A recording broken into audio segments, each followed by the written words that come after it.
Hello everybody and welcome back to Night Pages. Today we'll be going over 2026 hobby planning. Let's get started.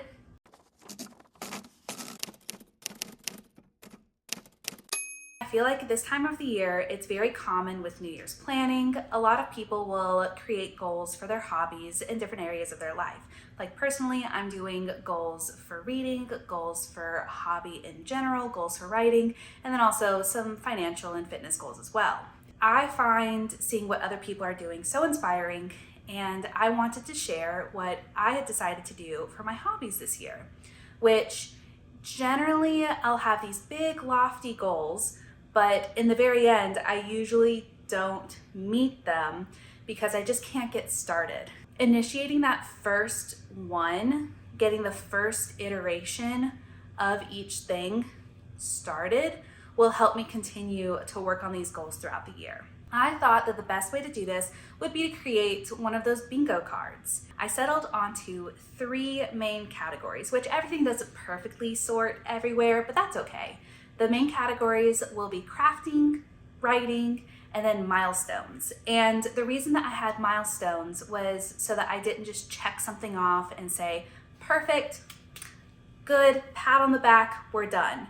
I want to start building habits in some of these things. I want to start making sure that I do things on a more regular basis. So for items that I want to try to make more consistent, I've created a milestone for them. Let's start with perhaps the easiest section I have, which is crafting. This section I broke into mainly small projects that I wanted to complete throughout the year. This year in crafting, I did complete a lot of things when I actually think about it. However, I did get sucked into a 7-month project that took up a lot of my time.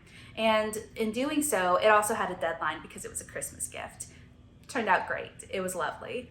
And I'm also going to be making one of those for myself now that I think about it. But I don't want another 7-month period of only cross stitch. I want something that will get me to do a wider variety of hobbies, something to get me to do some of the projects that have been sitting on my shelf and get them completed so that I could put them on my wall. That's kind of the approach that I was thinking of when I started writing down things for this category. What are small projects? Some of them could be a little bit bigger, that was okay. But especially the small projects that I wanted to connect with this upcoming year got the large priority. And with the bingo card, you have the free space in the center, and I wanted to make sure that I had kind of some easier stuff in that first ring and then the harder stuff in the outer ring, just so that I had a higher probability and more options of going vertical, the diagonal, and the horizontal. Another thing that I wanted to do was to try to get things from each category into every possible row. So you'll see that I'll put the crafting stuff on the diagonal and then fill in extra crafting stuff where it fits, but prioritizing kind of that one spot to make sure that almost every row has a crafting item. Some of the bigger projects, such as finishing my mushroom cardigan, which I've been working on for over a year and not actively working on it. It's been sitting in a bag, which is okay. Again, 7-month long cross stitch project kind of took over my life, but I really do want to bring that out and finish it. So that's one of the more prominent squares. So that definitely takes a space on the board, but not quite in the diagonal because again, it is a little bit on the harder side to finish. Some of the smaller projects is a small cross stitch pattern of a Mothman, which I'm super excited to get started on. That's probably actually going to be one of the first things I do this year. Another one that's really prominent is I want to display my enamel pins, which I've seen these really cute tapestries that people make. They look super simple to do. There's just a taper on the end and then you connect it to a dowel and then it's easier to hang on the wall. And then that way I think it's a little bit more easier to handle than a cork board. And especially for just like the pins that I have, I think I could choose like a really neutral and flattering color that will help display those very prominently. That's also one that I'm really excited for. One project is repeated 3 times, and that's origami. And I did a lot of origami as a kid, especially in middle school. I would learn a lot of different things to make with my hands with just a piece of paper.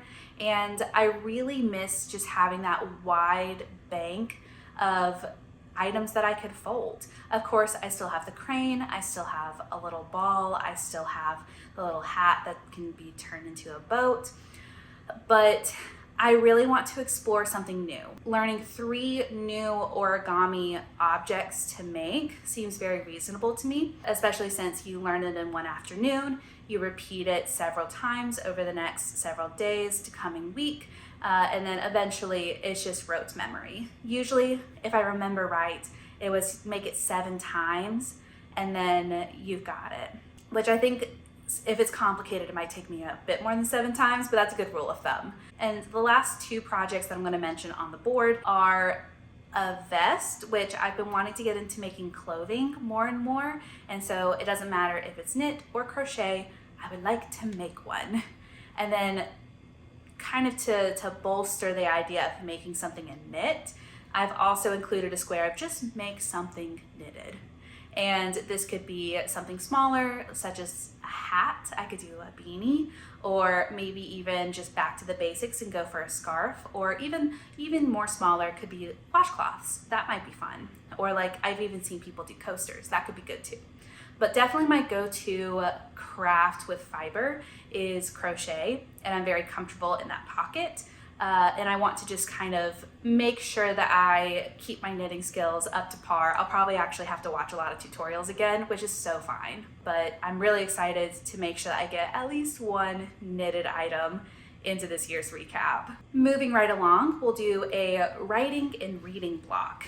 So the first thing I want to do is go back to writing short stories. I really want to take back some of my creativity into projects that I really care about. Having something that is for me, is for my creative direction, is I think going to be very wholesome for me in this coming year. In that same vein, I do want to exercise some types of writings that I don't get to spend a lot of time on, which I think going back into essay writing will be a great extension of that muscle of researching, coming to my own conclusions, and clearly laying something out. I think would be very beneficial to keep as a skill. And as you can see, there's 3 spaces for short stories, 1 for essay writing and 1 for book reviews. Book reviews I feel like are very self-explanatory, but the reason that there's an imbalance there is because I'm more reluctant to write short stories because of that fear of the blank page. And this is hopefully going to give me a little bit more motivation to actually sit down and get a number of these done. And as even further motivation, I've even put a square in of just submit a short story anywhere. And this is a very loosey-goosey square. It doesn't have a lot of rigidity in its requirements, and that's just to kind of get over a little bit of an intimidation hump. Like, it doesn't have to be published anywhere, but I want to submit one of my short stories somewhere. All right, and then to wrap up this kind of writing category is actually some reading. I have, like many people who read, a large stack of books that I have not read yet. So I would like to, for 2026, one of my personal goals is to not buy any books. And the goal is to read from my bookshelf, books that I haven't read, or even reread some books, or use apps like Libby, the local library, etc., and try to kind of keep my book spending really low. I think it'd be very reasonable to read 15 books off of my bookshelf. And kind of to do that, I put almost like checkpoints into my bingo card. So I've made a 5, 10, and 15 book checklist for books that I've read off of my bookshelf, and that'll just keep me motivated throughout the year to continue working on that goal.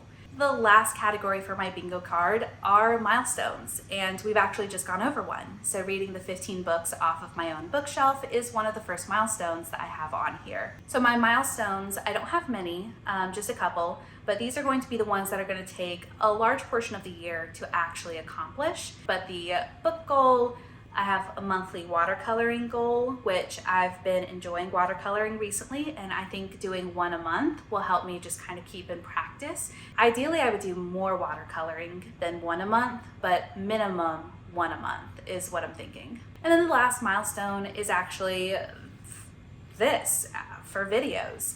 I will film things and then I will look at them and say, horrible, cannot post. And I would like to break out of that cycle. It's a small goal, it's 5 videos, which this, I'm not sure if it counts as one because filming it very end of December, probably gonna post it very early Jan. I'm not sure if it counts because I filmed it in December, we'll see. So yeah, that is my bingo card. If you would like to make your own bingo card, I would definitely suggest looking at Canva templates. That's where I got mine. And I ended up just changing the colors to a nice green. Otherwise, I left it mostly unchanged besides all the text. But yeah, do you have any hobbying goals for 2026? Leave them down below. We can put our accountability down together and see where we end up at the end of the year. I guess that's all for now. Thank you all for watching and see you next time. Peace.